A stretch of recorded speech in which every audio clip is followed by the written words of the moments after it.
இப்போ மேடம் வந்து பெண்கள் சார்ந்து எப்படியெல்லாம் ப்ராப்ளம் இருக்குதுன்னு சொல்லுவாங்க. அதுக்கப்புறம் நம்ம கண்டினியூ பண்ண போகிறோம்.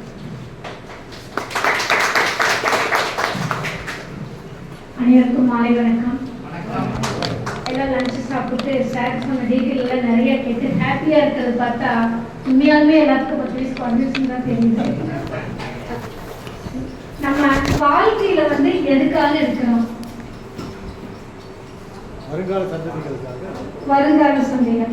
அப்ப நம்ம சந்தோஷமா இருக்கணும்னு என்னைக்காவது நினைச்சிருக்கிறோமா? அதோட விளைவுதான் இன்னைக்கு பார்த்தோம்னா பெரும்பாலும் நோய்வாய்ப்படுற காரணமே அதுதான். நம்ம வாழ்க்கை வாழாம நம்ம மற்றவங்களை மட்டுமே திங்க் பண்ணிட்டு இருக்கிறோம்.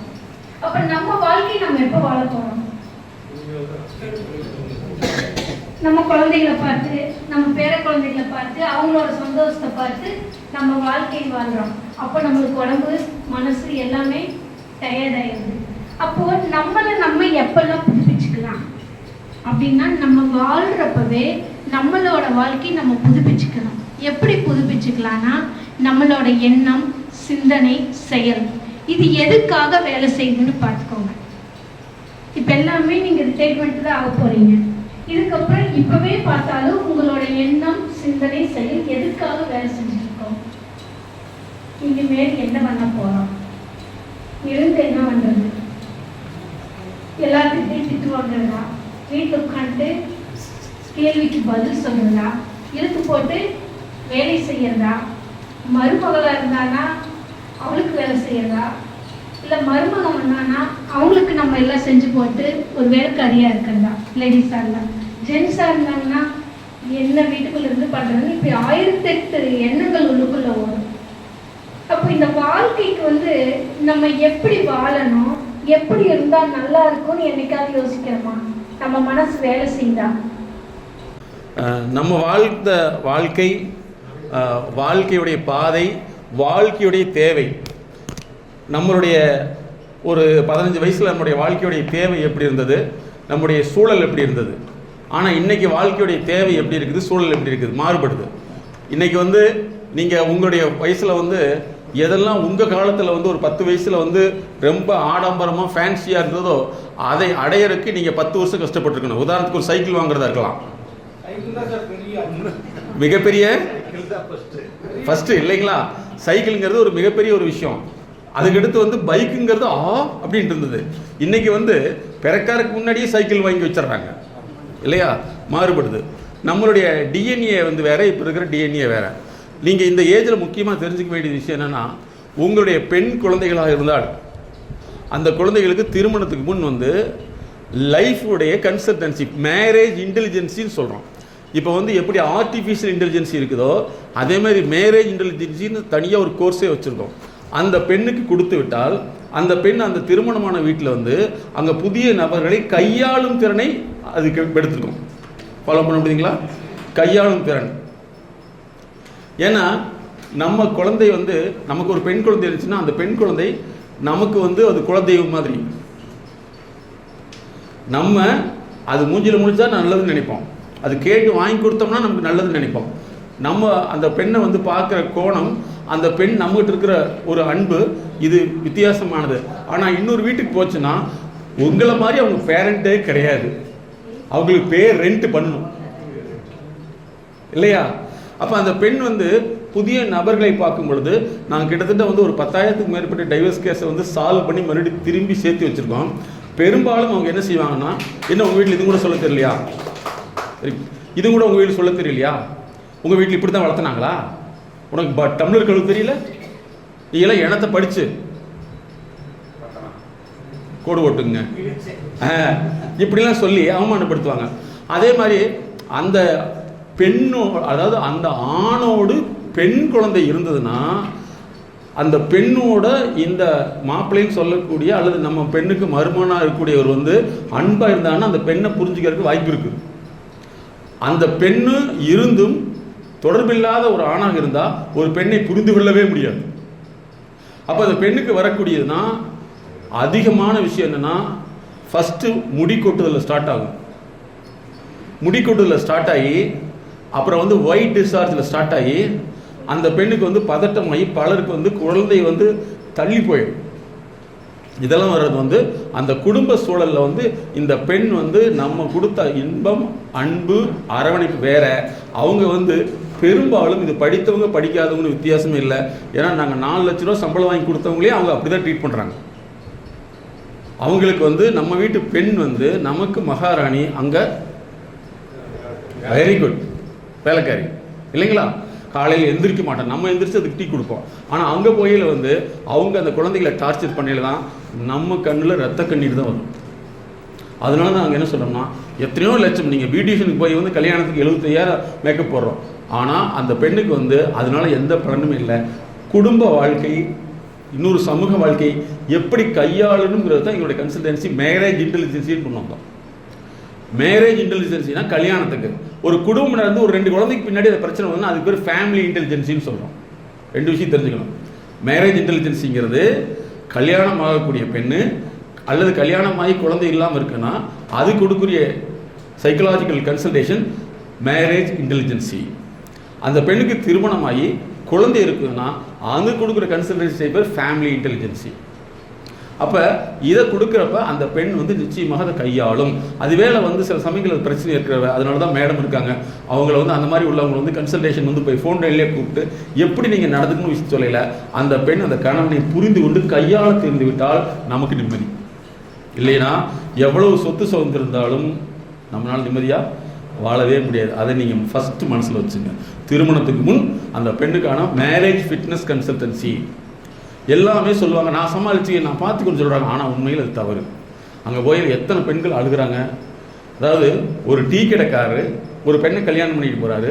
அந்த பெண்ணை வந்து 10th படிக்க வச்சு, +2 படிக்க வச்சு, டிகிரி படிக்க வச்சு, டாக்டரேட் வரைக்கும் படிக்க வச்சுட்டார். எப்படிப்பட்ட கணவன்! அதே வந்து ஒரு இன்ஜினியரிங் முடிச்சுட்டு தன்னுடைய PhD படிக்கக்கூடிய ஒய்ஃபை வந்து அடிமையாக இன்னைக்கு வரைக்கும் வேலைக்காரியாக பயன்படுத்தி அந்த பொண்ணுக்கு வந்து எல்லா நோயும் வந்துருச்சு. 38 வயசு தான். 38 வயசு அத்தனை நோயுமே இருக்குது. ஏன்னா இங்கே தான் பிரச்சனை.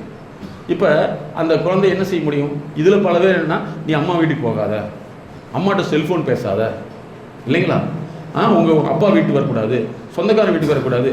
ஒரு அடிமையாக மேடம் வந்து நிறைய கேஸ் டீல் பண்ணியிருக்காங்க. திருமணத்துக்கு முன்னாடி ஒரு பொண்ணு இருக்குது, அவங்க மாப்பிள்ளை வர்றாங்கன்னா அந்த மாப்பிள்ளை வீட்டுக்கார்ட்ட என்னென்ன பேசணுங்கிறது முன்னாடியே மேடம் சொல்லிடுவாங்க. அப்போ நீங்கள் இப்படி தான் நடந்துக்கணும் முன்னாடியே சொல்லிட்டு ஃபிட்டானா வச்சுக்கலாம், இல்லைன்னா இல்லை அதாவது கல்யாணத்துக்கு முன்னாடியே அது நமக்கு ஒட்டு வந்தால் வச்சுக்கலாம், இல்லைன்னா நீ வேறு வேலையை பார்த்து சொல்லிக்கலாம். ஏன்னா சிலர்லாம் வந்து ஐயோ உங்களை மாதிரி யாருமே கிடையாது அப்படின்னு சொல்லி அந்த பெண்ணை கூட்டிகிட்டு போய் அவங்க பேச்சுக்கு மயங்கி நம்ம பிள்ளை வேலையை கொடுத்து, இல்லைங்களா, அது கடைசியில் என்ன ஆகும்? ரத்த கண்ணீர் தான்.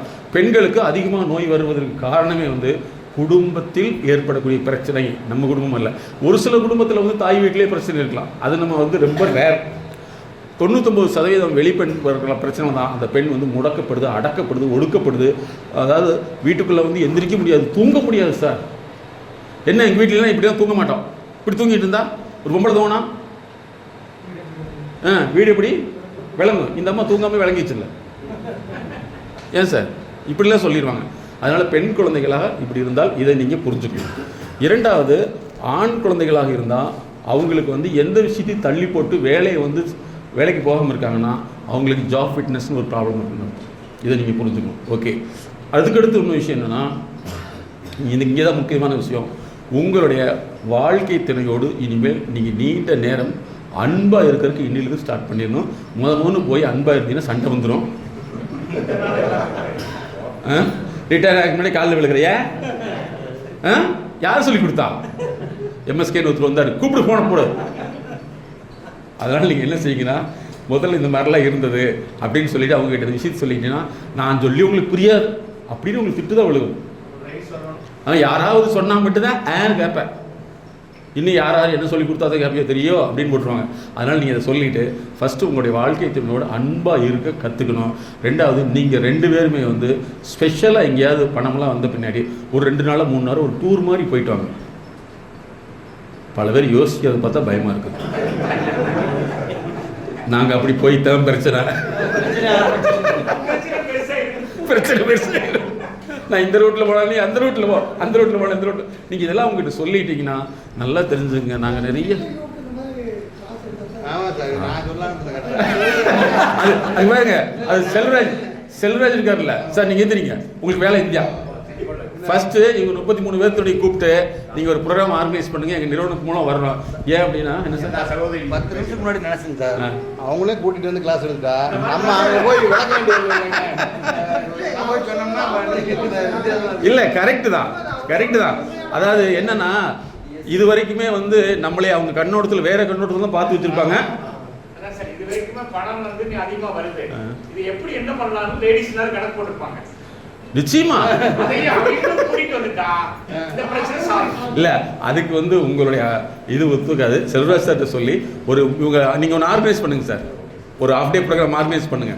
ஏன் அப்படின்னா இனிமேல் வந்து நீங்க உண்மையிலேயே வந்து ஆரம்ப காலத்துக்கு போயில சாப்பாடு இல்லாமல் நடந்து போய் கஷ்டப்பட்டு இல்லைங்களா, நாங்கள் ஒவ்வொரு தடவை வந்து ஊட்டி குன்னூருங்கெல்லாம் போயிறப்பெல்லாம் பார்ப்போம். அதுக்குள்ளே இறங்கி ஒருத்தர் வந்து இபி டவர் போட்டிருக்காருல்ல, அதெல்லாம் எவ்வளோ பெரிய சாதனைங்க. அவங்க போட்ட அந்த சாதனையில் தான் இன்றைக்கி நம்ம வாழ்ந்துட்டு இருக்கோம் இல்லைங்களா. அப்போ இப்படிப்பட்ட ஒரு வாழ்க்கை முறையை உருவாக்கியிருக்காங்க. அதே மாதிரி நீங்கள் எவ்வளோ கஷ்டப்பட்டுருப்பீங்க. ஃபஸ்ட்டு வந்து உங்கள் வாழ்க்கை துணையோட நீங்கள் நல்லா ஃப்ரீயாக டிஸ்கஸ் பண்ணுங்கள். ஏற்கனவே சொன்ன மாதிரி இந்த இடத்துல ஒரு சின்ன சேஞ்சஸ் பண்ணிங்க. 16 வயசுன்னு சொன்னால் 24 வயசுன்னு மாற்றிக்குங்க இல்லைங்களா. இது லவ் ஸ்டேஜ், கரெக்டுங்களா. அது வந்து ஸ்டூடெண்ட் ஸ்டேஜ், இது லவ் ஸ்டேஜ். போயிட்டு நீங்கள் அவங்ககிட்ட சொல்லிட்டு, அன்பே ஆறுவீரே, இது வரைக்கும் நான் நடந்ததெல்லாம் நீ மறந்துடு, இல்லை இருந்த புது வாழ்க்கையை தொடங்கலாம். அப்படி எங்கே போய் தொடங்க போகிற முடிய போகிற காலத்தில் என்ன போல யார் சொல்லி கொடுத்தா அப்படிம்பாங்க இல்லைங்களா.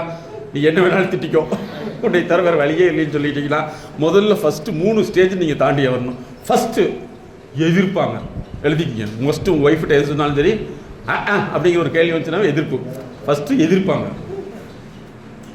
ஃபஸ்ட்டு ஆப்போஸ் பண்ணுவாங்க. ரெண்டாவது அப்ஜெக்ஷன், நிறுத்து, உன்னை பற்றி எனக்கு தெரியும், இதுக்கு மேலே பேசினா நான் என்ன செய்வேன்னு எனக்கு தெரியும். இது 2வது ஸ்டேஜ், என்னது எதிர்ப்பு, சரிங்களா.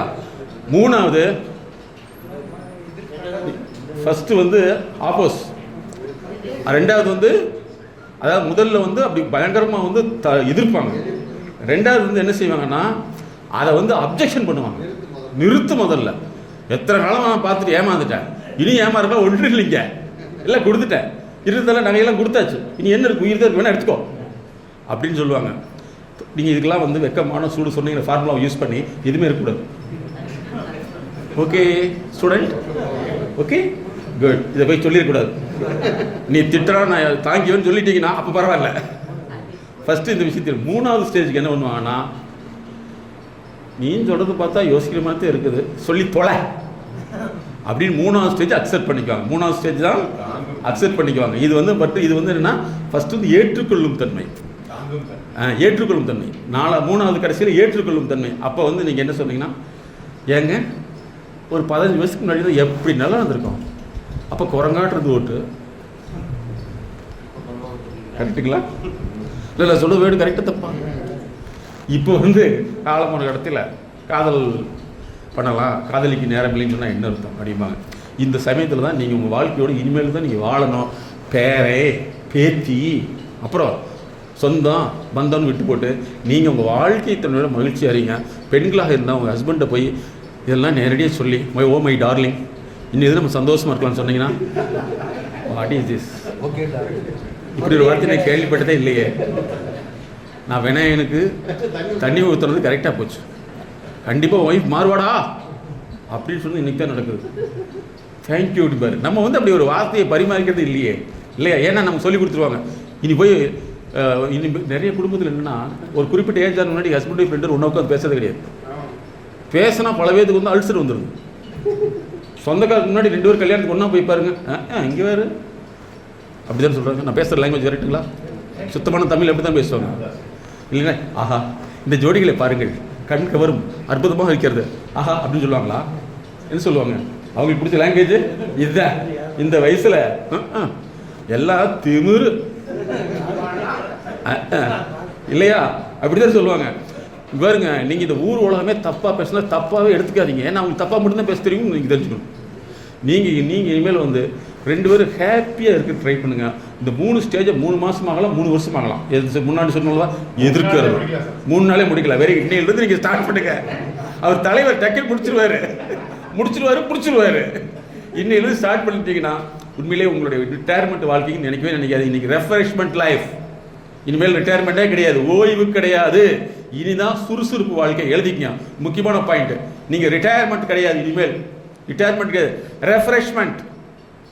ரிட்டையர்மெண்ட்டுக்கு பதிலாக ரெஃப்ரெஷ்மெண்ட்.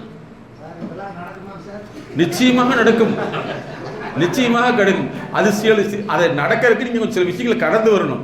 என்ன கடந்து வரணும்னா, நான் சொன்ன மாதிரி முன்னாடி ஸ்டேட்மெண்ட்லாம் சொல்லுவாங்க, ஓ இஷ்டத்துக்குலாம் நீ இஷ்டத்துக்கு சொல்லுவா, நான் இப்போலாம் நடக்க முடியாது, நான் எப்படி நடந்தணும் அதைத்தான் நான் தொடர முடியும் அப்படின்னு சொல்லுவாங்க. இப்படிலாம் ஒரு பகல் கனவு கேட்டுட்டு இருக்கியா, நீ மென்டலா, லூஸா, பைத்தியமா அப்படின்லாம் கேட்பாங்க. அப்போலாம் நீங்கள் என்ன செய்யணும், வெக்கமான சூடு சொல்லுவாங்க, ஃபார்முலா யூஸ் பண்ணணும். பேசாம உட்காந்துட்டு எல்லாம் சொல்கிறது தான் மகாலட்சுமி, நீ சொல்கிறது கரெக்டு தான், நான் ஆரம்பத்தில் எப்படியோ அப்படி போயிட்டேன், இன்னைக்கு தான் புத்தி வந்துச்சு அப்படின்னா பார்க்கலாம் எத்தனை நாளைக்கு இருக்குதுன்னு சொல்லிட்டு அப்படின்னு சொல்லுவாங்க. அப்போ இதெல்லாம் ஏற்றுக்கிட்டீங்கன்னா, ஏன்னா அவங்களுக்கு உங்களை தவிர திட்டுறக்கு ஒரு ஆள் இல்லை sir. My correct? Hello sir, உங்களை தவிர யாராவது திட்ட முடியுமா? திட்ட முடியாது. அதனால என்ன செய்வார், சிலர் அடிப்பாங்க, அது வேற விஷயம். அப்படிலாம் நீ உங்களை பார்த்தே தெரியல. நிறைய இருக்காங்க, நிறைய உண்மையா சார், உண்மையிலே நிறைய இருக்காங்க. ஏன் அப்படின்னா வெளியே தெரியாது. இன்னொன்று, சென்னையில் பெண்களால் பாதிக்கப்பட்ட ஆண்கள் சங்கம் இருக்கு, தெரியுமா சார்? செல்வர் சார் ரொம்ப யோசிக்கிறார், ஒரு யூனியன் இருக்கு, தெரியவே இல்லையே சார். என்னன்னா இன்னொன்று தெரிஞ்சுக்கிறது முக்கியமான விஷயம், நார்சிஸ்டிக் பர்சனாலிட்டின்னு ஒரு கேரக்டர். இவங்க என்ன செய்வாங்கன்னா, இவங்க வந்து எப்படி மெயினாக இவங்க பிடிப்பாங்கன்னா, காதலில் தான் இவங்க பிடிப்பாங்க. இந்த நார்சிஸ்டிக் பெண்கள் என்ன செய்வாங்கன்னா, காதல், ஆண்களாக இருந்தால் நார்சிஸ்டிக் அப்படிங்கிற ஒரு பர்சனாலிட்டி அவங்க இந்த காதல் பண்ணுறாங்க பார்த்தீங்களா, அதில் வந்து அந்த பெண்ணையோ ஆணையோ வந்து மயக்கிற மாதிரி பேசிடுவாங்க. உலகத்திலே வந்து நீ தான் எனக்கு தெய்வம்னு சொல்லிடுவாங்க. அவன் கல்யாணம் பண்ணிட்டா அதுக்கப்புறம் தான் ஸ்டார்ட் பண்ணுவாங்க. அவனை இன்ச்சா அப்சர்வ் பண்ணி எவ்வளோ கேவலப்படுத்தி அதுக்கப்புறம் அடுத்த நிமிஷமே அன்பாக இருப்பாங்க. அவன் குழம்பி ஒரு 20 வருஷம் வாழ்ந்தானா, 25வது வருஷத்துக்கு முன்னாடி நான் என்ன செய்யட்டும் அப்படின்னு கேட்குறவங்க தான். இந்த மாதிரி உள்ளவங்க வந்து கணவனே அடித்தே போடுவார்கள். இந்த மாதிரி உள்ளவங்க வந்து மனைவியை அடித்துட்டே இருப்பாங்க. இதை நார்சிஸ்டிக் பர்சனாலிட்டி சொல்லுவாங்க. இவங்களுக்கு நிறைய கண்டிஷன்ஸ் இருக்குது. இந்த மாதிரி இருந்துச்சுன்னா ஆரம்பத்திலேயே அவங்க குணப்படுத்தி, அதாவது அவங்களை குணப்படுத்த முடியாது, இவங்களை கையால் தெரிஞ்சுக்கணும். இவங்களை குணப்படுத்தவே முடியாது சார். ஏன்னா உலக லெவலில் என்ன தெரியுமா சொல்கிறாங்க, எங்களை மாதிரி ப்ரொஃபஷனலுக்கு இவங்க ட்ரீட்மெண்ட்டுக்கே ஒத்து வர மாட்டாங்க, ட்ரீட்மெண்ட்டை கொடுக்க வேண்டியது இல்லைங்கிறாங்க. ஏன்னா எதை சொன்னாலும் ஏற்றுக்க மாட்டாங்க, ரிஜெக்ட் பண்ணுவாங்க. இதுதான் நார்சிஸ்டிக் பர்சனாலிட்டிங்கிறது இப்போ அதிகமாக வந்துட்டுருக்கு. அவங்களுடைய அதிகபட்சம் வந்து ஒரு சிலர் குழந்தை பத்துக்கு வரைக்கும் அந்த பெண்ணோட அல்லது அந்த கணவனோட அன்பாக இருப்பாங்க. குழந்தை பிறந்த வினாடி அதுக்கப்புறம் ஒவ்வொரு வினாடி டார்ச்சராக தான் இருக்கும். இந்த நார்சிஸ்டிக் பர்சனாலிட்டி அவ்வளோ ஒரு கேரக்டர். அதாவது இதை தமிழில் என்ன சொல்கிறோம், நச்சுத்தன்மையுள்ள ஒட்டுண்ணி மனிதர்கள்னு சொல்கிறோம். என்னம்மா சார், அவங்க வந்து என்ன செய்வாங்கன்னா, நீங்கள் ஃப்ரெண்டுக்கிட்ட பேசுனீங்கன்னா துண்டிச்சிருவாங்க, ரிலேஷன்கிட்ட பேசுனீங்கன்னா துண்டிச்சிருவாங்க, உங்களை தனிமரமாக மாற்றிக்குவாங்க. அந்த தனிமரமாக மாற்றுறதுக்கு வந்து அன்பு, ஆதரவு, எல்லா விஷயத்தையும் கொடுப்பாங்க. அவங்களுக்கு தேவை வந்து நீங்கள் அடிமைன்னு ஆகிட்டீங்கன்னா அதுக்கப்புறம் வந்து உங்களை அடிமையாக இருக்கிறதுக்கு எல்லாம் செஞ்சுட்டு இருப்பாங்க. நீங்கள் எப்போ தெளிவாகிறீங்களோ, நீங்கள் யாரோட பேசுனீங்கன்னா ட்ரேஸ் அவுட் பண்ணி அவங்களெல்லாம் கட் பண்ணி விட்டுருவாங்க, இல்லைன்னா அவங்கள தப்பாக சொல்லிடுவாங்க.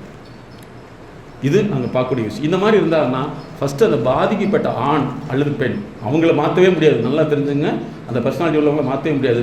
அந்த பெண்ணுக்கும் இவங்களை எப்படி வந்து ஹேண்டில் பண்ணணும்னு கொடுத்து, அது சில 3 மாதம் ஆகலாம், 6 மாதம் ஆகலாம், அந்த பொண்ணுக்கு கன்சல்டேஷன் கொடுத்து அந்த பொண்ணையும் அவங்களே சரி பண்ணிட்டோம்னா அந்த பெண்ணோடு வாழ முடியும். ஏன்னா பல சமயங்களில் வந்து குழந்தை இருக்கிறதுனால அந்த குடும்ப உறவை துண்டிக்க முடியாது. அந்த சூழ்நிலையில் வந்து நிறைய பேர் மாட்டிக்கிறாங்க. அதுதான் முக்கியமான விஷயம். அதுக்கடுத்து என்னென்னா, பெண் குழந்தைகள் எப்பவுமே வந்து நம்ம கட்டி கொடுத்தோம்னா அந்த கற்ப காலத்தில் மாமியார் அல்லது மாமனார், கொழுந்தியா, அப்புறம் என்ன சொல்லுவீங்க, ஹஸ்பண்டோடைய நாத்தனா, இந்தளுடைய டார்ச்சர் இருக்கான்னு நீங்கள் பார்த்துட்டு அந்த குழந்தையை காப்பாற்றலைன்னா அந்த குழந்தைக்கு தான் ADHD குழந்தையாவோ அல்லது வந்து ஆட்டிசம் குழந்தையாவோ மாறிடும். அந்த குழந்தைக்கு வந்து மூளை வளர்ச்சி இருக்காது. நாங்கள் சமீபத்தில் வந்து 350 பேரண்ட்டுக்கு என்னுடைய கன்சல்டேஷன் கொடுத்துருப்போம். அதில் 350 பேருமே வந்து ஆட்டிசம் ADHD குழந்தைகள். ADHDனா அந்த குழந்தைனால வந்து இயல்பாக இருக்க முடியாது. அந்த குழந்தைகள் நாங்கள் கேட்ட, அந்த பேரண்ட்டு கேட்டோன்னா 350 பேர் சொன்னது, எங்கள் மாமியாருடைய டார்ச்சர், ஹஸ்பண்டோடைய டார்ச்சர், அதுக்கடுத்து நாத்தினாவுடைய டார்ச்சர், இது வந்து ரொம்ப அதிகமாகி தான் அவங்க கருவிலேயே வந்து அப்படி சுருங்கிடுவாங்க. அதனால் வந்து இந்த விஷயத்தை மனசில் நல்லா வச்சுக்கணும். எப்போவுமே இவங்களுக்கு அது உங்கள் சம்மந்தப்பட்ட ஒரு பொண்ணாக இருக்கலாம், ஆணாக இருக்கலாம், அவங்களுக்கு ட்ரீட்மெண்ட் அல்லது கன்சல்டன்சி தேவைப்படுதுன்னு அவங்ககிட்ட சொல்லிவிட்டு இவங்களுக்கு மூலமாக தான் அவங்கள மாற்ற முடியாது, அவங்கள கையாள முடியும். அவங்கள வந்து மாற்றவே முடியாது. இதை நீங்கள் மனசில் ஞாபகத்தில் வச்சுக்கணும். மெயினாக வந்து உங்கள் வாழ்க்கை துணையோடு இனிமேல் அன்பாக இருக்க ட்ரை பண்ணுங்கள். கம்பல்சரி ஒரு 2 நாள் டூர் போயிட்டு வாங்க. அதே மாதிரி வந்து உங்கள் உறவுகள் இருந்ததுன்னா அந்த உறவுகிட்ட வந்து நீங்கள் உறவு தொடர்பு வச்சுக்கோங்க, உறவு அறிவுரை வச்சுக்காதீங்க. Can you understand? அறிவுரை வச்சுக்கூடாது, தொடர்புகளை வச்சுக்கணும், தொடர்புகளை வச்சுக்கணும். அதே அந்த உறவுகள் வந்து உங்களை துண்டிக்குதுன்னா அந்த பக்கத்தில் போகவே போகாதீங்க. அங்கிட்ட துண்டிக்கிற உறவுங்க தலை வைக்க விட. அதே மாதிரி உங்களை நோண்டி நோண்டி கேட்குறாங்க பாருங்கள், டாக்டர் தவிர மற்றவங்க யாரும் உங்களை நோண்டி கேட்டாலும் உங்களை எங்கேயோ ஒரு இடத்துல வந்து அவங்க சிக்க வைக்கிறதுக்கு ரெடியாகிறான்னு அர்த்தம். அதை முதல்ல தவிர்த்துங்க. அந்த மாதிரி இருந்துச்சுன்னா ஒரு ஆரம்பத்தில் கட் பண்ணி விட்ருங்க. எப்படி பேசுகிறதுங்கிற ஒரு தயக்கம் உங்களுக்கு இருக்கவே கூடாது, சரிங்களா?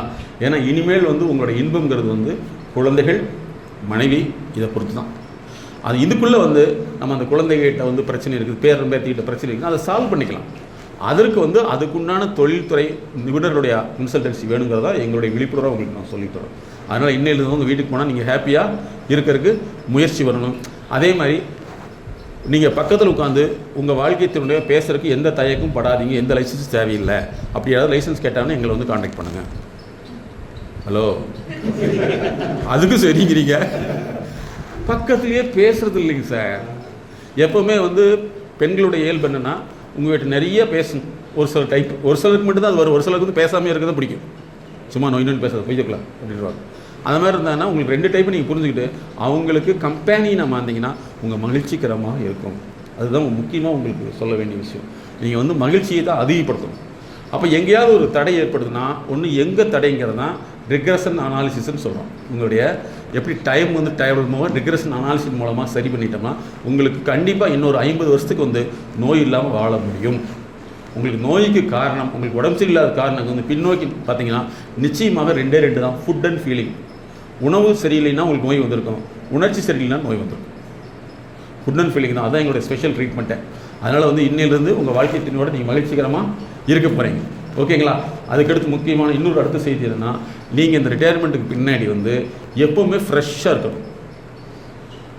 முடிஞ்சதுன்னா செருப்பு எடுத்து தூக்கி போட்டுட்டு ஷூ வாங்கிக்கோங்க.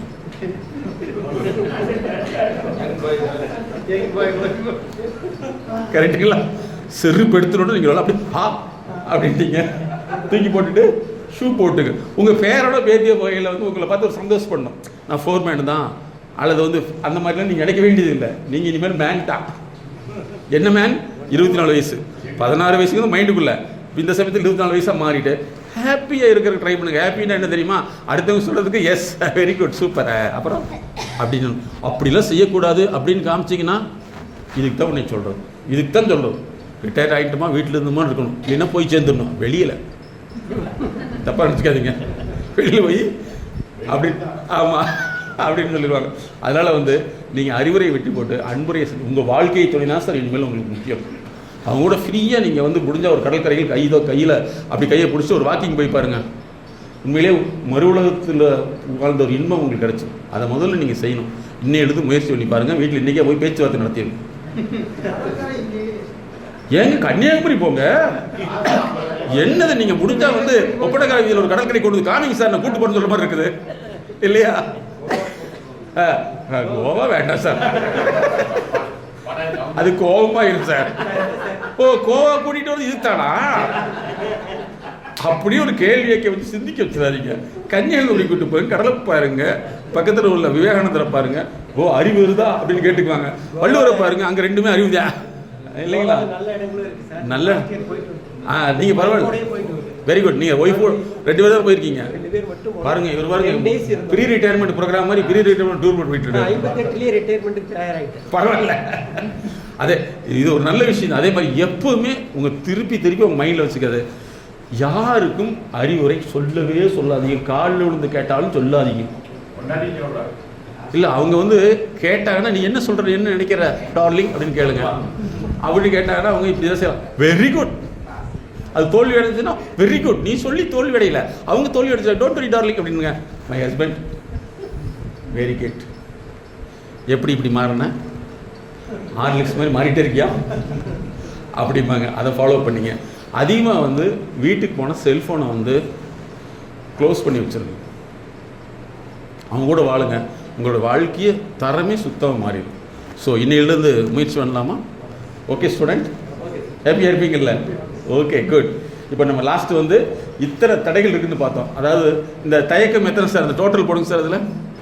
ஓகே, இங்கே பாருங்கள், நமக்கு வந்து இந்த ஏஜில் வந்து தயக்கம் அப்படிங்கிறது 12 பேர்த்துக்கு இருக்குது, பயம்ங்கிறது 5 பேர்த்துக்கு இருக்குது, வெக்கப்படுறது 4 பேர்த்துக்கு இருக்குது, ஏதாவது சொல்லிவிடுவார்களோங்கிற வந்து அச்சமும் பயமும் 3 பேர்த்துக்கு இருக்குது, நடுக்கம் 2 பேர்த்துக்கு, பதட்டம் 3 பேர்த்துக்கு, அப்புறம் வந்து லேசினஸ் கோழைத்தனம்ங்கிறது ஒருத்தருக்கு இருக்குது, அப்புறம் அச்சம் 4 பேர்த்துக்கு, அதுக்கடுத்து மன அழுத்தம் ஒருத்தருக்கு, கூச்சு சுபாவம் வந்து 3, வார்த்தைகள் வராது 1, அதுக்கடுத்து வந்து பயிற்சி எடுக்காதது 1, அப்புறம் அனைவர் முன்னும் பேச தயக்கம் அது 1, அதுக்கடுத்து சோம்பேறித்தனம் 1, கவலை 2, இயல்பு 1, மன வருத்தம் 3, அனுபவமின்மை 4, கேள்வி பயம் 1, மேடை பயம் 2, அதுக்கடுத்து வந்து அவமான பயம் 1, உற்சாகமின்மை 1, சோர்வு 1.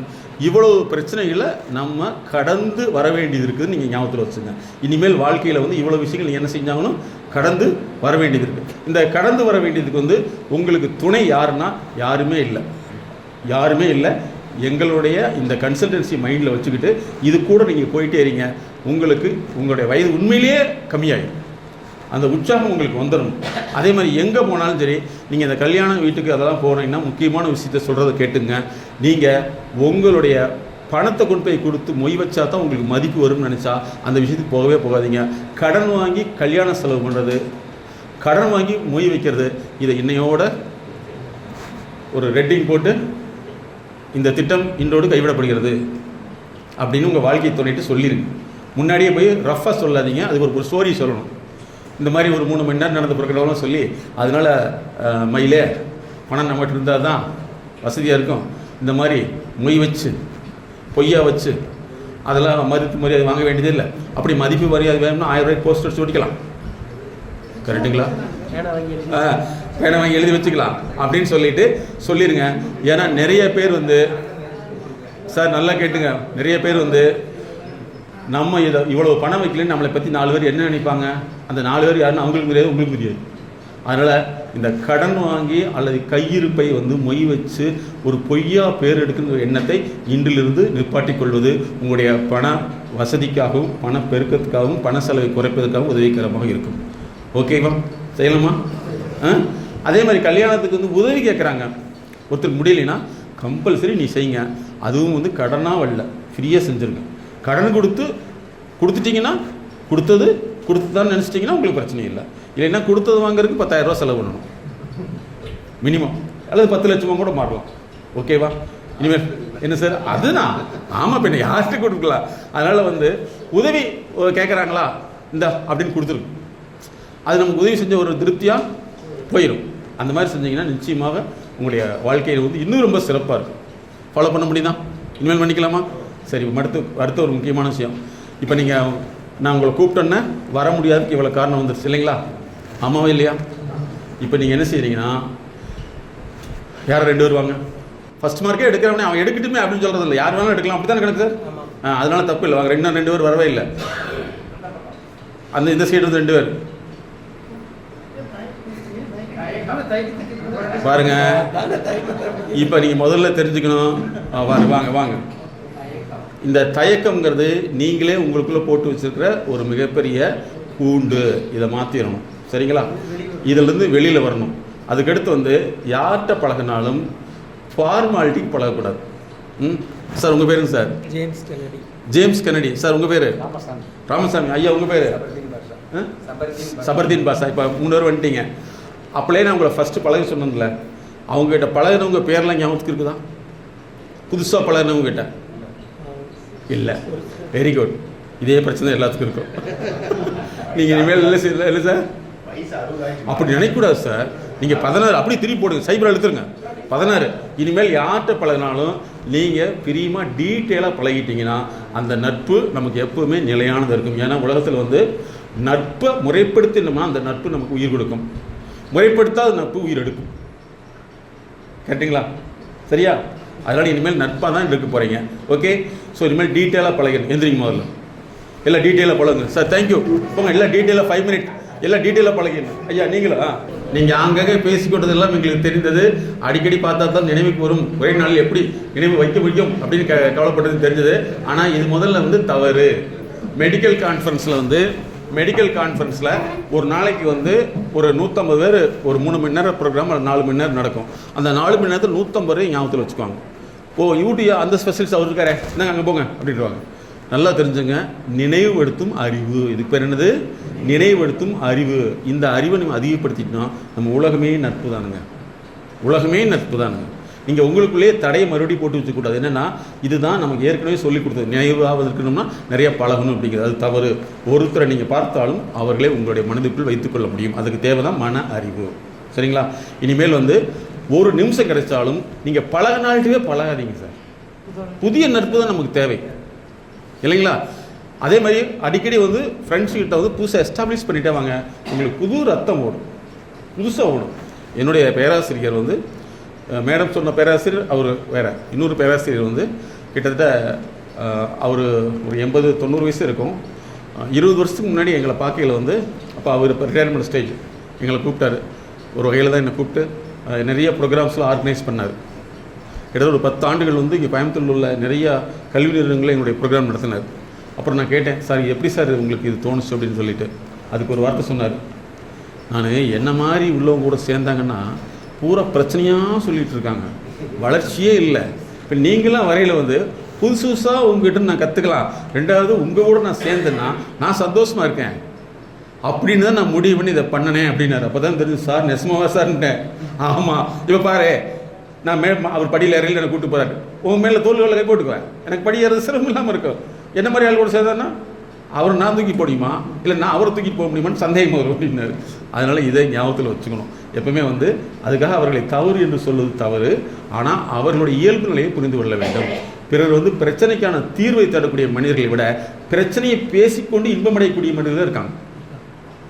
பிரச்சனையை இன்பமாக பார்க்கறது, எண்ணெய் ஊற்றுறது அது ஒரு கேட்டகரி. ரெண்டாவது எரிய வச்சுக்கிட்டே இருக்கிறது அது இன்னொரு கேட்டகரி. எப்போ பார்த்தாலும் என்ன மணி தொலைகிறோம், வாழ்க்கையே எப்படி போச்சு, உனக்கு என்னப்பா நீ நல்லா இருக்க, எனக்கு அப்படி இல்லையே, மாத சம்பளம் வந்துடுது. இல்லை உங்கள் கூட உங்கள் ஸ்டேஜில் இருக்கவங்களும் அதான் சொல்லுவாங்க, உனக்கு சம்பளம் வருதும் உங்கள் வீட்டில் அப்படி சேஃப்டியாக வச்சுருக்காங்க, எங்கள் வீட்டில் சம்பளம் வருது அவ்வளோதான், சேஃப்டி இல்லாமல் சுத்தமாக சொந்தக்காரங்க இப்படி கொடுத்து போட்டு கடைசியில் திட்டு வாங்க வேண்டியதாக இருக்குது. என்ன பண்ணுன்னு தெரியல, நீ எத்தனை நாளைக்கு இப்படி ஓடணும்னு தெரியல. இந்த கவலை நம்ம கேட்டோம்னா நம்ம யாரை பார்த்தாலும் சந்தேகம் தான் வரும்.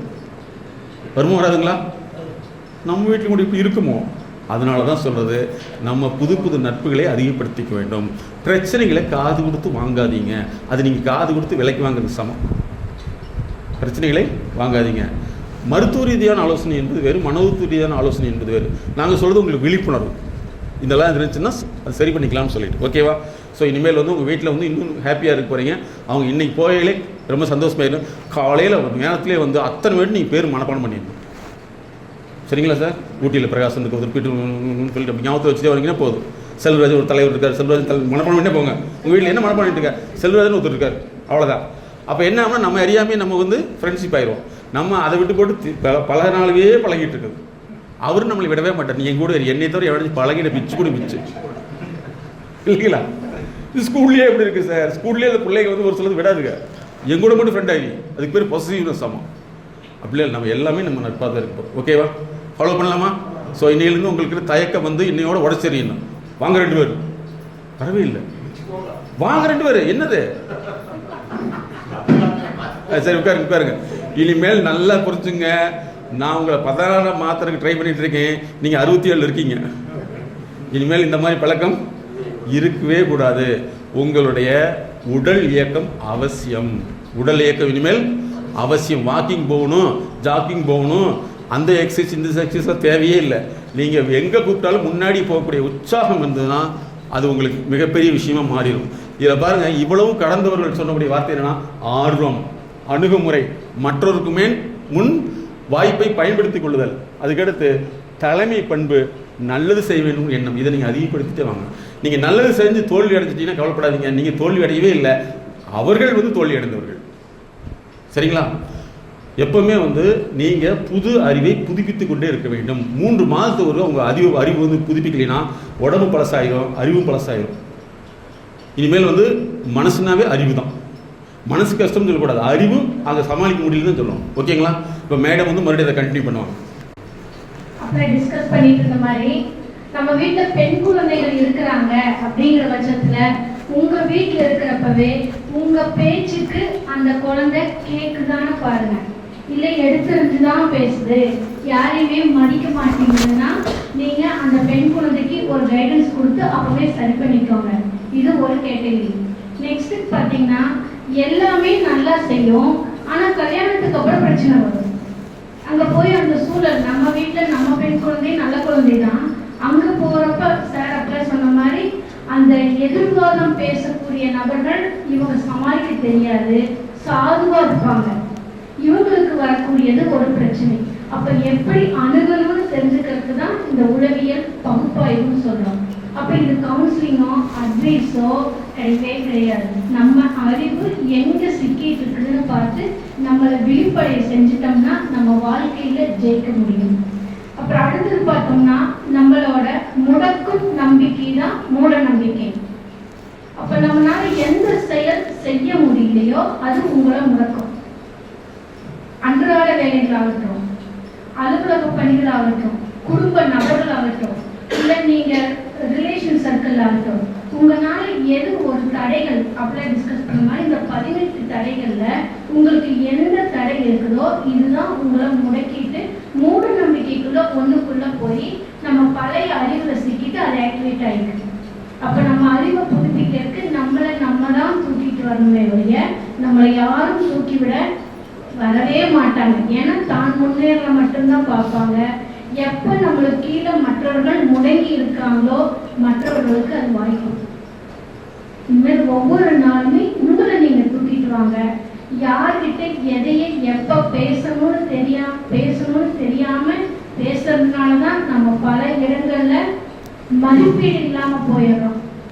நம்மளுக்கு எல்லா தகவலும் தெரியும், எல்லாமே தெரியும், ஆனால் பேச வேண்டிய நேரத்தில் இந்த தயக்கம் பயம் என்ன நினைப்பாங்க, இந்த 3 காரணத்தினாலேயே பேசாமல் விலகி இருப்போம். அது அவங்களுக்கு சாதகமாயிருது. நம்ம செய்யறது சரியா இருந்தா கூட பல நேரங்களில் நம்ம குற்றம் சுமத்தக்கூடியவர்களாகவும் குற்றம் சாட்டக்கூடியவர்களாகவும் மாறிவிடுறோம்.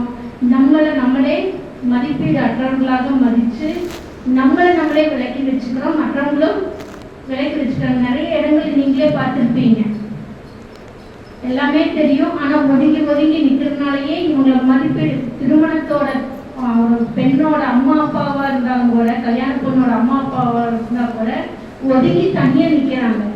ஏன்னா அந்த தயக்கம் அதையும் பார்க்குறோம். நாங்கள் ஒரு கல்யாணத்தில் பார்க்குறோம், கல்யாண முகூர்த்தம் நடக்குது, அம்மா அப்பா கூப்பிடுங்கிறாங்க, அந்த அம்மா அப்பா மேடைக்கு வரமாட்டேங்கிறாங்க. தயக்கம், பெரியம்மா பெரியப்பா போய் நிற்கட்டும் அப்படின்னு கீழே ஒதுங்கி நிற்கிறாங்க. அப்போ அந்த மதிப்பெண் கூட கொடுக்க முடியாத அளவுக்கு அந்த பெண் திருமணமாகி எங்ககிட்ட வர்றப்ப அந்த பெண்ணுக்கு வந்து 47 வயசு. எங்கள் அம்மா அப்பா இப்படி இருந்தாங்க, எனக்கு ரொம்ப கஷ்டமா இருக்குது, அந்த நினைவை இன்னைக்கும் மறக்க முடியல அப்படின்னு. அப்போ ஒரு மனிதனுக்கு வந்து நோயும் கிடையாது, பெயும் கிடையாது, நம்மளுக்குள்ள இருக்கிற எண்ணங்கள் செயல்கள் நம்மளே ஒரு வட்டத்தை போட்டுட்டு அந்த வட்டத்துக்குள்ளேயே சுத்திட்டு இதுதான் முறை, இதுதான் வாழ்க்கை, இதுதான் சொல்லி அதுக்குள்ள இருந்து நம்ம வெளியில வர மாட்டேங்கிறோம். இன்னைக்கு நீங்க உங்களை மாத்திக்கிட்டா மட்டும்தான் நீங்க வாழ்க்கையில் ஜெயிக்க முடியும். ஏன்னா ஒரு டிஎன்ஏ 7 தலைமுறைக்கு பார்வையாகும். இப்போ உங்களோட பேரண்ட்டை பாருங்க, அந்த டிஎன்ஏ உங்களுக்கு இருக்கும், இதே டிஎன்ஏ உங்க மகனோ மகளோட்டு இருக்கும், அந்த டிஎன்ஏ அவங்க குழந்தைகிட்ட இருக்கும். இந்த மாதிரி 7 தலைமுறைக்கு வரும். இதை மாற்றணும்னா நம்ம மாறினா மட்டும்தான் மாற்றம் வரும். அடுத்த ஜெனரேஷனுக்கு அது பார்வையாகாமல் இருக்கும். அப்போ இனிமேல் நீங்க செய்ய வேண்டியது இந்த தயக்கம் பயம் தவிர்த்துட்டு இதை எப்படி மாற்றினா நம்ம நல்லா இருக்குன்னு சொல்லி ஒவ்வொரு நாளும் ஒவ்வொரு வேலையும் ஆக்டிவேட் பண்ணி நீங்க வெளியே வர முடியும். எதுக்கு நீங்க ஃபாலோ பண்ண முடியுங்களா? Very good. அடுத்தது, நம்ம வீட்டுல மகனோ மருமகளோ இல்ல மருமகனோ இருக்கிறாங்கன்னா இந்த காலத்துல படித்தவர்கள் அவங்கள நம்ம சொல்றது கேட்கவே மாட்டாங்கங்கிறது நீங்க புரிஞ்சுக்கோங்க. ஏன்னா நம்ம வாழ்ந்த காலம் வேற, அவங்க இருக்கிற காலம் வேற. அவங்க எது சொன்னாலும் செய்ய மாட்டாங்கங்கிறது நம்ம புரிஞ்சுக்கிட்டு நம்ம மெதுவாக தான் அவங்களை வெளியில கொண்டு வர முடியும். நம்மளோட இஷ்டத்துக்கு அவங்க வர மாட்டாங்க, வாழ மாட்டாங்க. அவங்க மைண்டில் என்ன தோணுதோ அதுதான் செய்வாங்க. அவங்க கூட போராடுனீங்கன்னா உணர்ச்சியும் உணர்வும் உங்களுக்கு தான் மாறுபடும். ஃபர்ஸ்ட் ப்ராப்ளம் வர்றது உங்களுக்காக தான் இருக்கும். அப்போ அவர்கள் அப்படிதான் புரிஞ்சுக்கிட்டு நம்ம அதை கண்டுக்காம விட்டுட்டோம்னா அவங்க மாறுறதுக்கு நிறைய வாய்ப்புகள் இருக்குது. நம்ம போய் ஏன் இப்படிங்கிற கேள்விக்கு போய் நின்றோம்னா உங்களுக்கு தான் பாதிப்பு வரும். அப்போ பிரச்சனை பார்த்துட்டு நம்ம அமைதியா இருக்கணுமா, ஒண்ணுமே கேட்கக்கூடாதா, நம்ம கண்ணு முன்னாடியே இப்படி எல்லாம் நடக்குது, நம்ம மகனை இப்படி வேலை வாங்குறா வர பொண்ணு, இல்ல சாதுவான பொண்ணு ஒண்ணுமே செய்ய மாட்டேங்குது, இப்படி எல்லாம் உங்களுக்கு கவலைகள் இருந்தா கூட அந்த பொண்ணுக்கு அந்த ப்ராப்ளம் இருக்குதுன்னு அந்த நோய் மேலதான் கோவப்படுமே தவிர அந்த பொண்ணு மேலேயோ பையன் மேலேயோ கோவப்படுறத தவிர்க்கணும். அதுக்கான தீர்வுகள் இருக்குது, தீர்வு முறைகள் இருக்குது. அப்ப நம்ம அதை சரி பண்ணிட்டோம்னா அது அதுக்கு ஒரே வழி, நீங்க அமைதியா அதை எப்படி அணுகிறீங்களோ அதுலதான் அவங்களோட பிரச்சனைகள் தீரும், நீங்களும் நிம்மதியா இருக்க முடியும். அடுத்தது, உங்களோட வீட்டில் இருக்க பேர குழந்தைகள் அப்படின்னு சொல்லி நீங்க அதிகமான அக்கறை எடுக்கிறது கூட ஒரு சிலருக்கு பிடிக்காது. அதை நீங்க அவங்களுக்கு பிடிக்கலன்னு தெரிஞ்சதுன்னா ஏன் எதுக்கு எப்படின்னு கேள்வி கேட்காம அதை நாசுக்கா விட்டீங்கன்னா அதே அவங்களே சரி பண்ணிக்குவாங்க. அதே மாதிரி அவர்களோட பெற்றோர்கள் வீட்டுக்கு போறாங்க, ஒரு வாரம் இருந்துட்டு வரேன்னு சொன்னா கூட சந்தோஷமா அனுப்பிச்சுவீங்க. ஏன்னா ஒவ்வொரு பெண்ணுமே நாங்க பாக்குறோம், எங்க அம்மா வீட்டுக்கு போய் 2 மாசம் ஆச்சு, 6 மாசம் ஆச்சு, எங்க வீட்டுக்கே விட மாட்டேங்கிறாங்க, இத்தனை பர்மிஷன் நான் வாங்க வேண்டியது இருக்கு அப்படின்னு சொல்றாங்க. அப்போ அந்த பெண்ணை சந்தோஷமா இருக்குங்க. அந்த பொண்ணு 2வது நாள் வீட்டுக்கு திரும்பி வந்து நிற்கும். ஃபர்ஸ்ட் ஸ்டார்டிங்ல வந்து போனாங்கன்னா 1 வாரம் இருப்பாங்க, 10 நாள் இருப்பாங்க. ஒரு குறிப்பிட்ட நாளுக்கு அப்புறம் அவங்களே புரிஞ்சுக்கிட்டு தன்னை மாத்திக்குவாங்க. இதை தவிர்த்துட்டு நம்ம ஏன் இப்படி உங்க அம்மா வீடு தான் முக்கியமா, கட்டிட்டு வந்துட்டீங்கன்னு 1008 கேள்விகள் கேட்கறப்பதான் எதிர்வாதங்கள் அதிகமாகும். இது உங்களுக்கு தான் பாதிப்பு உண்டாக்கு, அவங்களுக்கு பாதிப்பே வராது. அவங்களுக்கு எப்படின்னா அவங்க பிறக்க போற குழந்தைகளுக்கு இது பாதிப்பா உண்டாகும். அதனால இதையெல்லாம் தவிர்த்துக்கிட்டு இன்றைக்கு ஜெனரேஷனுக்கு எது தேவை, எப்படி இருந்தா நல்லா இருக்குன்னு நம்ம மகிழ்ச்சி நம்ம தான் அதிகப்படுத்திட்டு வரணும். மற்றவர்களை பார்த்து நம்ம அவங்க வீட்டில் இப்படி இவங்க வீட்டில் இப்படின்னு கம்பேர் பண்றதை தவிர்த்துக்கிட்டு நம்ம வாழ்க்கை நம்ம சந்தோஷமா வாழணும்னா நம்ம மகிழ்ச்சியா இருக்க முடியும். இதெல்லாம் ஃபாலோ பண்ணுங்க. கண்டிப்பா இந்த ரிட்டைர்மெண்ட் லைஃப் உங்களுக்கு ரெஃப்ரெஷ்மெண்ட் லைஃபா மாறிடும். ஹாப்பியா இருக்கும். Thank you sir. ஓகே, இப்போ வந்து 1 2 3 4 5 அப்புறம் 1 2 3 4 5 அப்படி சொல்லிட்டு வரும். ஓகே, சொல்லிட்டீங்க. சரி, ஓகே. இப்போ பாருங்க எவ்வளவு தயக்கம் இருக்குன்னு சொல்லிட்டு இனிமேல் கவனமா இருக்கணும்.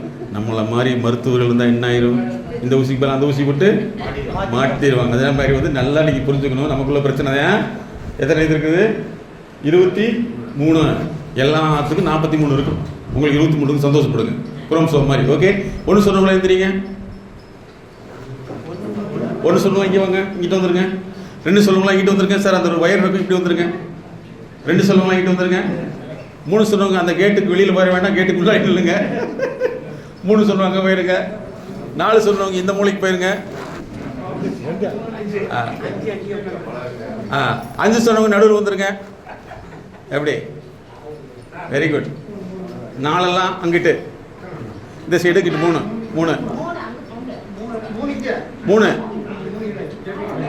சரி. 5 சென்டர்ல வந்துருங்க. 5 சென்டர். 5 4 பேர் தான். 5 4 பேர் தான் இருக்கீங்களா? என்னது 5க்கு வந்த கொடுமை? அங்க கூட்டமா இருக்காங்களே, பெருக்கூட்டமா இருக்குதே. 3 4 3 சார். கேட்டுக்கு பக்கத்தில் 3 போயிருங்க. இந்த கார்னருக்கு 4 போயிருங்க. அங்க 2 பேர் நிக்கிறாங்க பாருங்க. 4க்கு அந்த மூலைக்கு போயிருங்க. இங்கே எப்படி இருக்குது? எங்கேயோ மேத்தமெட்டிக்கல் ப்ராப்ளம். 3 எங்க இருக்கு?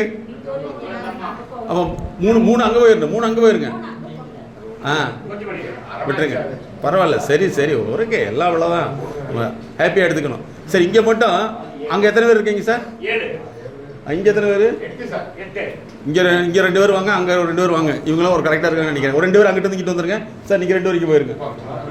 இப்போ நீங்கள் 5 இந்த ஒரு குழுவில் என்ன செய்றீங்கன்னா, இது வரைக்கும் நம்ம எப்படி இருந்தோம், இனிமேல் எப்படி நம்ம மாற்ற போகிறோம் டிஸ்கஸ் பண்ணுறீங்க. ஓகே, இனிமேல் நம்ம எப்படி மாற போகிறோம் டிஸ்கஸ் பண்ணிக்கிறீங்க. ஓகே, எல்லாம் ரவுண்டாக இல்லைங்க. All friend. நாளைக்கு டீ ஷாப்பில் இதே மாதிரி ரவுண்டாக தான் நிற்கணும்.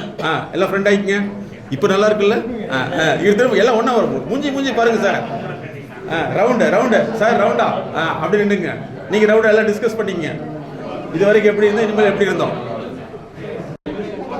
உங்களுடைய நேரம் முடிந்து விட்டது. அனைத்து மாணவர்களும் உங்களுடைய இருப்பிடத்தில் வந்து அமரவும், மிக அமைதியாக அமர வேண்டும். நேரம் போதவில்லை இல்லையா? முடிச்சிட்டீங்க. என்ன சார் இது? என்ன சார் என்னது? Great sir. மன உளைச்சல் இல்லாமல் இருக்கும் சார். Very good. 5 வருஷம் தான் வாலிபால் ஆடலை சார். பார்த்தீங்களா, 2 பேருமே வாலிபால் ஆடி வாலிபராக இருக்கக்கூடிய இவர்களை வாழ்த்துவோமே. இதுட்டுங்க சார். பாருங்க, எங்கள் நம்பர் உங்கள்கிட்ட கொடுத்துருக்கேன். நீங்கள் நம்பரில் மெசேஜ் பண்ணுங்கள். உங்களுடைய நல்ல விஷயங்கள் இருந்துச்சுன்னா எங்கள் கிளினிக் வந்தீங்கன்னா ஃபோன் பண்ணிவிட்டு உங்களுடைய சின்னதாக ஷூட் பண்ணி எங்கள் சேனலில் போட சொல்லிக்கலாம். சரியா? உங்கள் ஆர்வத்தை அதிகப்படுத்துங்க. கிரேட்.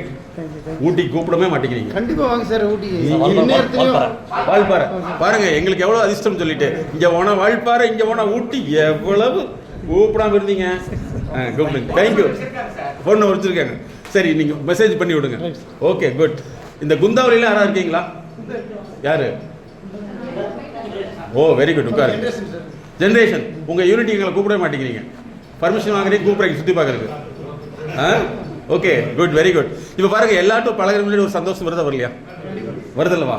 நம்மளாம் வந்து ஒரே ஆண் மக்கள். நல்லா தெரிஞ்சுக்கணும். மக்கள் ஆள்வதற்காக குலமும் கோத்திரமும் பிரித்து வச்சுக்கிட்டாங்க. ஆனால் நம்மள யார்? சேம் பிளட், பேர் தான் வேற. ஆனால் எல்லாமே வந்து ஒரே மாதிரி தான் இருக்குது. மருத்துவ ரீதியில் அப்படி தான் சார். மனோ ரீதியிலையும் 2 ஒன்று தான். அதாவது உடல் நோய்க்கு வந்து மருத்துவம், வாழ்க்கை பிரச்சனைக்கு மனோதத்துவம். வாழ்க்கை பிரச்சனை வந்து மென்டலாக பிரெயினுக்கு போயிடுச்சுன்னா அது ஒன்றுமே பண்ண முடியாது. அதெல்லாம் நாங்கள் பார்க்குறதே கிடையாது. சரிங்களா? இப்போ கிளியரா? சரி, இப்போ ஒவ்வொருத்தரும் வர்றீங்க, உங்கள் பெயரை சொல்லிக்கிறீங்க. எப்படி இருந்த நான் அப்படின்னு சொல்ல போகிறீங்க இங்கேருந்து. ஏன்னா நீங்கள் கண்டிப்பாக இந்த ப்ரோக்ராம் முடிச்சு போயில ஒரு சிறந்த ஆட்களாக மாற போகிறீங்க. ஓகே, இங்கேருந்து வாங்க சார். இந்த 3 பேர் இப்படி வந்துருங்க. அப்போ தான் டைம் கம்மியாக இருக்கும். இங்கே 3 பேர் வந்துருங்க. ஒருத்தர் வாங்க சார். இங்கே வாங்க. உங்கள் பேரை சொல்லிங்க. இந்த எம்எஸ்கே ப்ரோக்ராமுக்கு முன்னாடி உங்கள் எப்படி இருந்தது, இதுக்கப்புறம் எப்படி நீங்கள் மாறிட்டீங்க அப்படின்னு சொல்லணும்.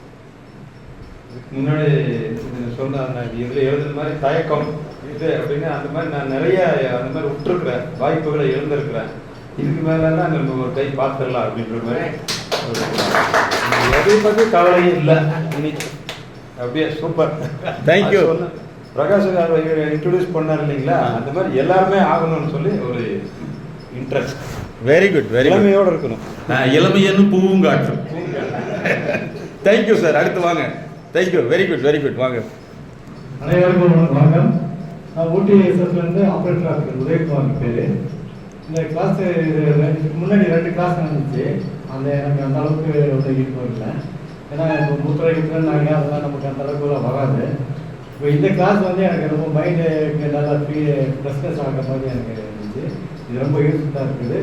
இதுக்கு மேலே நம்ம வாழ்க்கையை வந்து ஒரு நல்ல முறையில் பயன்படுத்துகிற மாதிரி நம்ம நடந்துக்கணும். குடும்பத்தில் வந்து எல்லாத்தையும் மனைவி மக்களோட எல்லாம் சேர்ந்து சந்தோஷமாக இருக்கிறதுக்கு ஒரு வாய்ப்பாக இந்த கிளாஸ். Thank you sir. அடுத்து வாங்க சார். இந்த டெஸ்க் அப்படியே வந்துருங்க. இந்த ஸ்டூடெண்ட்ல அப்படி வாங்க. You are all student. Okay student, வாங்க சுறுசுறுப்பாக வாங்க. பிரகாஷ், ஸ்பெஷல் ஃபோர்மேனாக இருக்கேன். எனக்கு ஆக்சுவலாக கோத்தகிரி டவுன் எனக்கு ஆஃபீஸு. எனக்கு டெப்டேஷனில் அதிக எஸ்எஸ்எல் இருந்துருக்கேன். இவருக்கு நான் இருக்கிறடமே வெறும் விருவங்களோட தான் இருக்கும். கரடி, சிறுத்தை, இது மாதிரி எல்லாம் ஃபாரஸ்ட் கூட தான் இருக்குது. எஸ்எஸ்எல் அந்த மாதிரி தான் இருக்குது. வேறு எங்கேயும் இப்போ நடமுறை 6 மணிக்கு மேலே கரடிக்கு தான் பார்த்துட்டு இருக்கோம். ஃபோட்டோலாம் கையில் எடுத்து வச்சுட்டு இருக்கோம். இருந்தாலும் மனிதர்கள் பார்க்குறது இந்த இடத்துல நம்ம பார்க்க வேண்டியது. இத்தனை பேரோட பழகும் போது அந்த ஆர்வம் எங்களுக்கு எவ்வளோ சந்தோஷமா இருக்குங்க. இப்போ ஸ்போர்ட்ஸுக்கு வரும்போது ஜோனல் 7 மீட்டுக்கு வருவோம். அதில் ஒரு 10-15 பேர் பார்ப்போம். அடுத்த மீட்டுக்கு போகும்போது ஒரு 40-50 பேர் பார்ப்போம். அந்த சந்தோஷம் இங்கே கிடைக்கிது. இதே மாதிரி வாழ்க்கையில் என்றைக்கும் வாழ்க்கையில் சந்தோஷமாகவே இருக்கணும் அப்படின்னு சொல்லி நன்றி தெரிவிச்சுக்கிறேன். குட். தேங்க்யூ. உட்காருங்க சார். இந்த ப்ரோக்ராமில் உங்களுக்கு என்ன சேஞ்சஸ் உங்கள் பேரை சொல்லிட்டு சொல்லுங்கள். அனைவருக்கும் வணக்கம். G Annadurai, RS Padaipalayam. இந்த ப்ரோக்ராம் நல்லா இருக்குது, கேட்க நல்லா இருக்குது. சரி, ஓகே, அவர்கிட்ட கொடுங்க, சார்கிட்ட கொடுங்க. வணக்கம், பாலசுப்ரமணியன், ஜேஇ செகண்ட் கிரேடு, போத்தன் எஸ்எஸ். முதல்ல வந்து என்னோடய தொடக்க காலத்தில் வந்து ஒரு 2-3 ஸ்போர்ட்ஸில் வந்து நான் நல்லா இன்ட்ரெஸ்டாக இருக்கிற சமயம். ஆனாலும் என்னென்னா நம்மளால் நல்லா தாண்டுறேன், லாங் ஜம்ப்லாம் பார்த்தா நல்லா தாண்டுவேன். ஆனால் பார்த்தா எல்லோரும் சொல்லுவாங்க, பசங்களாக இருந்து விளையாட சொல்கிறப்போ, மற்றவங்க முன்னாடி விளையாடுறப்போ நல்லா வந்து லாங் ஜம்பில் நல்லா பண்ணுவேன். ஆனால் வந்து ஒரு தயக்கம், அந்த மாஸ்டர்ஸ் வந்து என்னை செலக்ட் பண்ணுற சமயத்தில் முன்னாடி போக மாட்டேன். இது வந்து தொடர்ந்து நடந்துகிட்டே இருந்துச்சு. ரன்னிங்கில் அதே மாதிரி அதனால் வந்து என்னோடய வாய்ப்புகள், சில சர்டிஃபிகேட்ஸ் எல்லாம் வாங்க முடியவே போச்சு. ஆனால் இப்போ பார்த்தா அதுக்கு பின்னாடி அப்புறம் கொஞ்ச நாளெல்லாம் கழிச்சு இப்போல்லாம் இந்த மாதிரி எல்லாம் வர்ற சமயத்தில் என்ன எல்லாருமே நம்ம மாதிரி ஆளுங்க, நம்ம என்ன பேசினாலும் என்ன, யாரும் ஒன்றும் பெருசாக எடுத்துக்க போகிறதில்ல. நம்ம தப்பு பண்ணால் பரவாயில்ல, தப்பு பண்ணாலும் அதை வந்து இயற்கையாக எடுத்துக்கிறாங்க, யாரும் பெருசாக எடுத்துக்க போகிறதில்லன்னு. இப்போ ஒரு 5 பேர்த்த வச்சு பேச சொன்னாங்க, சும்மா ஒரு குழு மாதிரி இருந்து நம்மளுக்குள்ளார இதை என்ன பகிர்ந்து நம்ம அனுபவங்களை பகிர்ந்து சமயத்தில் நமக்கு ஒரு சந்தோஷத்தை வந்து உணர முடிஞ்சுது. நான் சொல்கிறதுக்குள்ளார அந்த டைமும் முடிஞ்சுது. இருந்தாலும் வந்து பார்த்தா எனக்கு அவங்க கூட பேசுனது வந்து ஒரு ரொம்ப சந்தோஷமான ஒரு இதாக இருந்தது. அதுக்காக வாய்ப்பு கொடுத்த ஐயா அவர்களுக்கு நன்றி தெரிவித்து அந்த மனைவியும் தேங்க்யூ. அடுத்த ஸ்டூடெண்ட் இப்படி வாங்க. நீங்கள் இந்த ஸ்டூடெண்ட்டில் எப்படி வந்துருக்கு, பின்னாடி 2வது டெஸ்க் வாங்க. அவர் பேசிட்டு வந்துருக்கு, டைம் கம்மியாக இருக்குது, அதனால் நீங்கள் எப்படி வந்துருங்க. என் பேர் ஜேம்ஸ் கெனடி, திருப்பூரில் ஜேஇ ஆப்ரேட்டராக இருக்கேன். தமிழ்நாடு மின்வாரிய தொழிலாளர் சங்கத்தினுடைய மாநில பொருளாளராக இருக்கேன். இந்த வகுப்புகள் வந்து நிச்சயமாக நமக்கு உற்சாகத்தை தரக்கூடியது தான். ஏன்னா என்னுடைய பொண்ணு வந்து சைக்காலஜிஸ்ட்டு, அவளும் அங்கே வந்து நிறையா ஸ்கூல்ஸ் போயிட்டு ப்ராக்டிஸ் பண்ணிகிட்டு இருக்காங்க. இந்த மனநலம் சம்பந்தமான விஷயங்கள் வந்து மிகவும் ஏற்கனவே எனக்கெல்லாம் தெரிஞ்சது தான். இவங்களை பார்த்த உடனே ஒரு உற்சாகம், இப்படி ஒரு வகுப்பை வந்து மின்சார வாரியத்தில் ஏற்படுத்தி இருக்கிறாங்கன்னா இதுதான் நம்மளுடைய வாழ்க்கைக்கு பின்னாடி பயன்பட போகுது. இது வரைக்கும் நம்ம போன எல்லா வகுப்புகளும் பார்த்திங்கன்னா நம்மளுடைய சேஃப்டி சம்மந்தமாக, நம்மளுடைய வேறு பொருளாதார சம்மந்தமாக அந்த மாதிரிலாம் இருக்கும். நம்ம மனசை எப்படி வச்சுக்கணும், அதுக்கான ஒரு திறவுகோலாக, ஒரு நல்ல வாய்ப்பாக இந்த வகுப்பு இருந்ததுங்கிறதுல மாற்றுக்கிறதே இல்லை. அந்த வகையில் உங்களுக்கு மிக்க நன்றி. Thank you sir. நீங்கள் எங்கள் மனக்கதவுகளை திறந்திருக்கிறீர்கள். இந்த மனதிற்குள் நல்ல காற்று வருவதற்கு நீங்கள் எல்லோரும் தயாராக இருங்கள். நன்றாக வாழ்ந்து எல்லாரும் ரிட்டையர்மெண்ட்டுக்கெலாம் நான் வருமானு தெரியாது. உங்கள் அனைவருக்கும் என்னுடைய வாழ்த்துக்கள். சிறப்பாக வாழ நமது எம்எஸ்கே ப்ரோக்ராம் நமக்கு பயன்படட்டும் என வாழ்த்துக்கிறேன். நன்றி. Thank you sir, thank you. உண்மையிலே வந்து எங்களுடைய இலக்கே வந்து என்ன, உலகம் முழுவதும் வந்து இதை உருவாக்கணும்னு நினச்சிட்ருக்கோம். அடுத்து நாங்கள் கண்டுபிடித்த எல்லா வாய்ப்புகளையுமே வந்து உலகத்துக்கு நாங்கள் ஏற்கனவே பண்ணிவிட்டு ஒரு 16 புத்தகங்கள் எழுதியிருக்கோம். இந்தியாவில் முதலாக 2 விதமான விஷயங்கள், அது டிராஃபிக்கில் அப்படி விபத்துகள் தடுக்கிற புக் எழுது உலகத்தில் 2 பேர் தான், ஒன்று நான். அதே மாதிரி ஏர் கிராஷை வந்து அதை தவிர்க்க டெக்னிக்கல் புக் எழுதும் நாங்கள் மட்டும்தான். ஸோ இந்த மாதிரி நிறைய பண்ணிகிட்ருக்கோம். அதெல்லாம் வந்து ஒரு 5000க்கு மேல் டைவர்ஸ் எல்லாம் சேர்த்து வச்சுருக்கோம். எங்களுடைய 25 வருஷம் எக்ஸ்பெரிமெண்ட் இதுதான் பண்ணிகிட்ருக்கோம். நல்லா இருக்குது. மீண்டும் இப்போ நாளையிலிருந்து நல்லபடியாக இன்னும் ஒரு ஆக்டிவாக கிடைக்கிற அளவுக்கு வாய்ப்புகள் இருக்குது. இன்னும் எழுந்த வாங்க வாங்க வாங்க. ராஜகோபால், பன்னிமலை, சிறிபுரம். வணக்கம், எல்லாத்துக்கும் வணக்கம். இது வரைக்கும் நான் இருக்கிற பழையாளதாக இருந்தோம். இன்னைக்கு வந்து பொது மனுஷனாக மாறி இருக்கிறோம் எல்லாருமே. அதுக்கு வந்திருந்து ரொம்ப நன்றி. தேங்க்யூ. குட். வணக்கங்க, ராஜப்பன், ஜெய் செக்ரட்டரி, பிப்ரவரி போகிறதுங்க.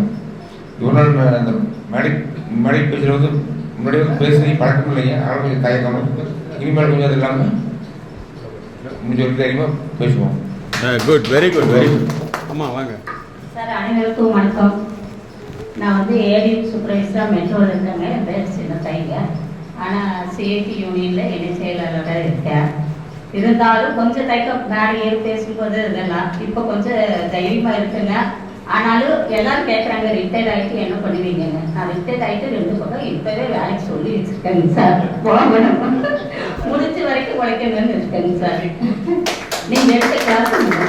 நன்றி. Okay, good. அவங்ககிட்ட கொடுங்க. வணக்கம்.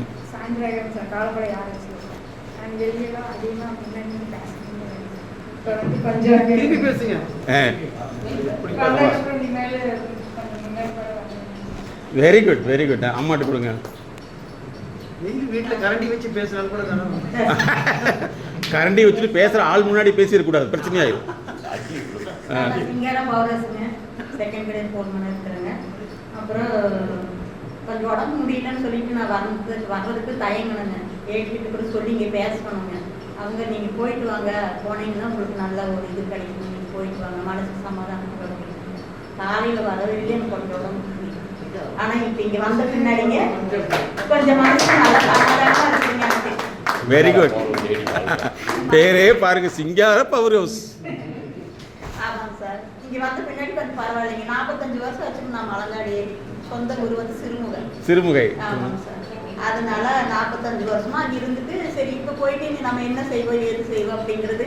பசங்க 2 கொண்டு வரணுங்க, எல்லாம் நல்லா இருக்கிறாங்க. அவங்க கவர்மெண்ட் வேலையில் தான் இருக்கிறாங்க. அப்புறம் ஒரு மாதிரியே கொஞ்சம் கஷ்டமா இருந்துச்சு சார். இங்கே போயிட்டு நம்ம எப்படி இருப்போம். 2 பேர் எங்கள் வீட்டில் இருக்கிறாங்க, அவங்க இருக்கிறாங்க. அப்புறம் அவர் ரிட்டையர்ட் ஆகிட்டாங்க. அவர் கொஞ்சம் தயக்கமாகவே கஷ்டமா இருந்துச்சு மனசுக்கு.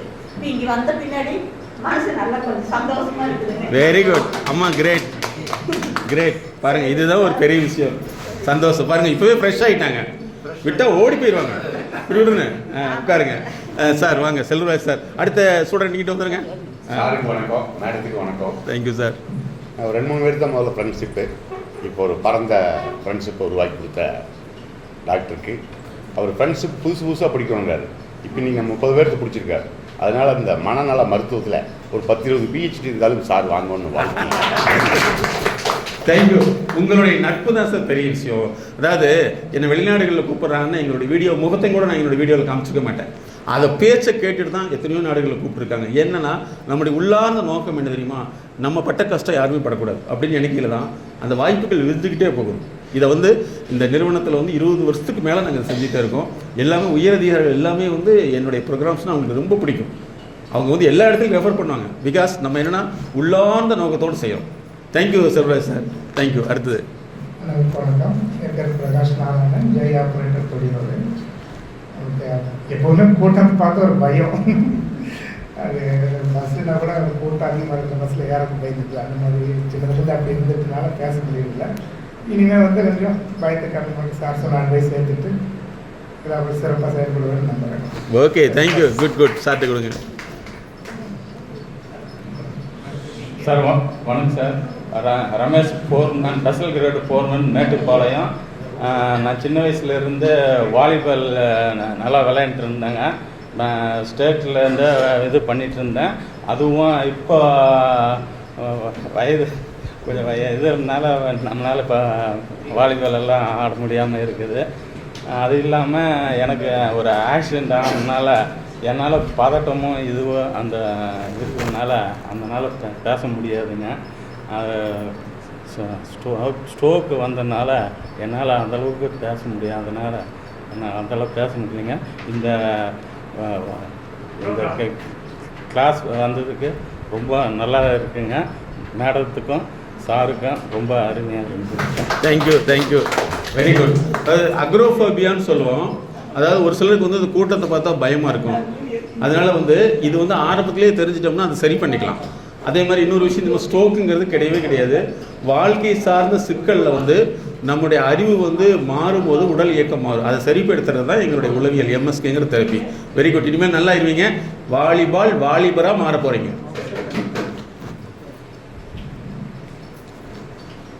வணக்கம் மேடமுக்கு வணக்கமுங்க. ஆசிரியர் டாக்டர் சாருக்கு வணக்கங்க. இது தெரியாதெல்லாம் எங்களுக்கு புரிய வச்சதுக்கு கோடான கோடி நன்றிகள் டாக்டருக்கு. இதுவே என்னுடைய மனமார்ந்த மகிழ்ச்சிகளை தெரிவிக்கிறார்கள். Thank you thank you thank you sir. Thank you. வாங்க ஐயா வாங்க.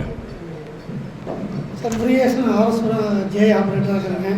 சார் ப்ரோக்ராம் பார்த்ததுக்கு ஒரு புது உற்சாகம் வந்துருச்சு. அதனால் அவருக்கு சாருக்கு வாழ்த்துக்கு மேடத்துக்கு வாழ்த்துக்கள் sir. Thank you thank you sir. Thank you. அவர்கிட்ட கொடுங்க. எல்லாருக்கும் வணக்கங்க. என் பேர் ஆர் சுரேஷ், சிறப்பு நிலை முகவர், ஆர்எஸ்புரம் சவுத்துங்க. பொதுவாக இந்த கூட்டத்தை பார்த்தா பேசுறதுக்கு வர்றதில்லைங்க. அதாவது பேசணும்னு தோணும், ஆனால் பேச்சு வர்றதில்லை. பரவாயில்ல, இப்போ உங்கள் கூட ஒரு இன்ட்ராக்ஷனில் இருக்கிறதுனால இப்போ இந்த அளவுக்கு கொஞ்சம் நிற்கிறோம் முன்னாடி வந்து. அதே நமக்கு ஒரு சந்தோஷமாக தெரியுது. நீ பேசி பழகிக்கலாம். Very good. நின்றுருந்தோம்னா அடுத்தடுத்து பேசி பழகிட்டோம்னா நீ கொஞ்சம் ஸ்ட்ராங்காக பேசிக்கலாம்னு நினைக்கிறேன். Very good. நன்றி. தேங்க்யூ. எனக்கு என்னன்னா உங்களெல்லாம் பார்க்கல, உங்கள் வயசு தெரியாமல் அதிகமாக போட்டாங்களோ அப்படித்தானே தெரியுது. இவங்களெல்லாம் பார்க்கல, நிறைய பேர்த்து பார்க்கல, அப்படிதான் தெரியுது. ஒரு 10 சேர்த்தி போட்டாங்க சார்.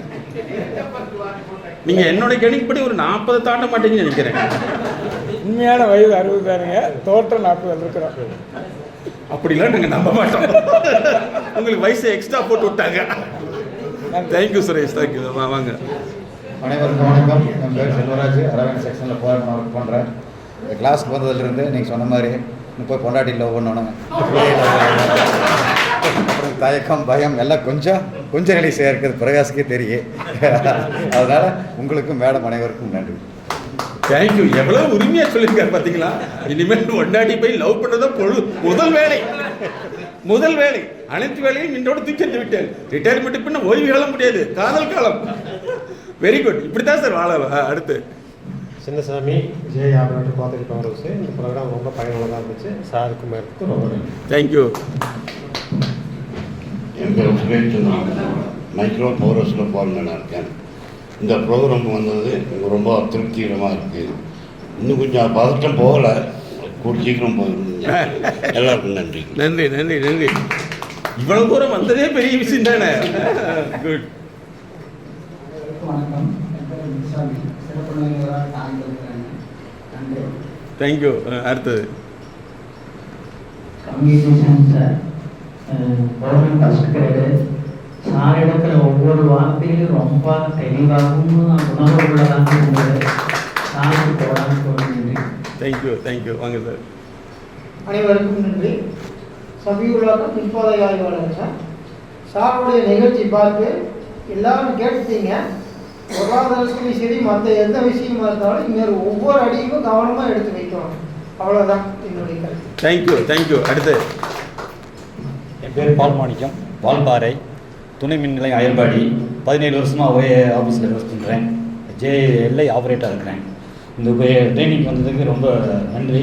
புத்துணர்ச்சியாக இருக்குது, சுறுசுறுப்பாகவும் இருக்குது. Thank you thank you.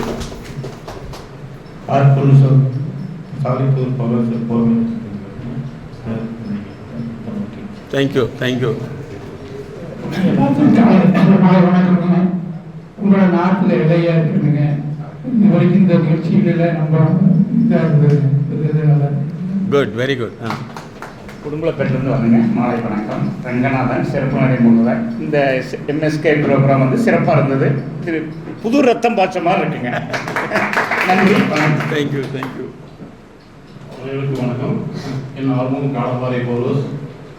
அந்த MSK ப்ரோக்ராம் வந்து ரொம்ப நல்லா நடத்திருக்காரு. மீண்டும் மீண்டும் இந்தியா முழுவதும் இந்த ப்ரோக்ராம் மேலும் மேலும் வலுப்படுத்துன்னு சொல்லிட்டு தேங்க்யூ தேங்க்யூ.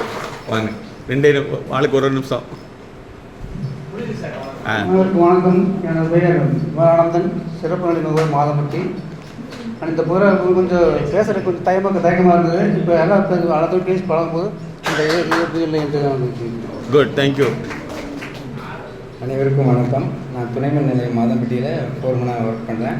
நான் இங்கே வர்றதுக்கு எனக்கு தடசமாக இருக்குது. லேட்டாக தான் நான் வந்தேன். காரணம் வந்து எனக்கு ஷிஃப்ட்டில் ஆள் இல்லை, போக வேண்டாம், நீங்கள் அடுத்த ப்ரோக்ராம் போங்கன்னு சொல்லி தடசமாக பண்ணாங்க. நான் வராமல் இருந்திருந்தால் இந்த நிகழ்ச்சியை நான் ரொம்ப விட்டுருப்பேன், ரொம்ப இழந்திருப்பேன். இன்றைக்கி இப்போ சாரோட இது கேட்டது எனக்கு புத்துணர்வு வந்த மாதிரி இருக்குது. நன்றி மேடத்துக்கும் நன்றி. தேங்க்யூ. இதுக்கெல்லாம் மெயின் முதல் காரணம் வந்து சகோதரி என்ஜினியர் மேடம் தான். இவங்க தான் முன்னாடியே என்னுடைய உங்கள் ப்ரோக்ராம் ஃபிக்ஸ் பண்ணிட்டாவே முதல்ல எங்ககிட்ட கேட்பார். அதே மாதிரி சார் இருக்கார், ஏஇ சார். அதே மாதிரி ட்ரைனிங் மேனேஜர். நீங்கள் அவங்கள பார்த்து பர்சனலாக நன்றி சொல்லணும். ஏன்னா ஒரு ப்ரோக்ராம் ஷெட்யூல் ஆன முன்னாடி ஃபஸ்ட்டு எங்கள் டேட் வாங்கிட்டு நான் சொல்கிற டயத்தில் தான் அவங்க போடுவாங்க. அந்த அளவுக்கு உங்கள் மீது அக்கறை, வாரியத்துக்காக வாழ்க்கையே நடத்தி, வாழ்க்கைக்காகவே வாரியத்தோட வாழ்ந்து நீங்கள்லாம் நல்லா இருக்குங்கிறது இவங்க நினைக்கிறதுனால தான் எங்களை அவங்க ஸ்பெஷலாக இன்வைட் பண்ணுறாங்க. நீங்கள் மேனேஜர் சாருக்கும் அங்கே இருக்கிற ஏஐக்கும் நன்றி செலுத்துங்க. இந்த வாய்ப்பை ஏற்படுத்திய உங்கள் நிறுவனத்துக்கும் எங்களுடைய MSK லைஃப் கிளீன் ஃபவுண்டேஷன் சார்பாக நன்றி தெரிவித்து, நீங்கள்லாம் இன்னும் பல்வேறு வளங்களோடு, நீண்ட ஆயுளோட, உடல் நலத்தோட மிக சிறந்த வாழ்க்கையை வாழ வேண்டும் என்று எல்லாம் உள்ள இறையாற்றத்தில் பிரார்த்திக்கிறேன். இந்த தலைவராக இருக்கவங்களாம் எங்களுடைய நம்பரில் நீங்கள் மெசேஜ் பண்ணுங்கள். கண்டிப்பாக இந்த ப்ரோக்ராமை அடுத்தடுத்து நம்ம என்ன செய்யணுமோ செஞ்சுக்கலாம். Thank you. All the best. Sir, class எப்படி இருந்தது சார்? தேங்க்யூ.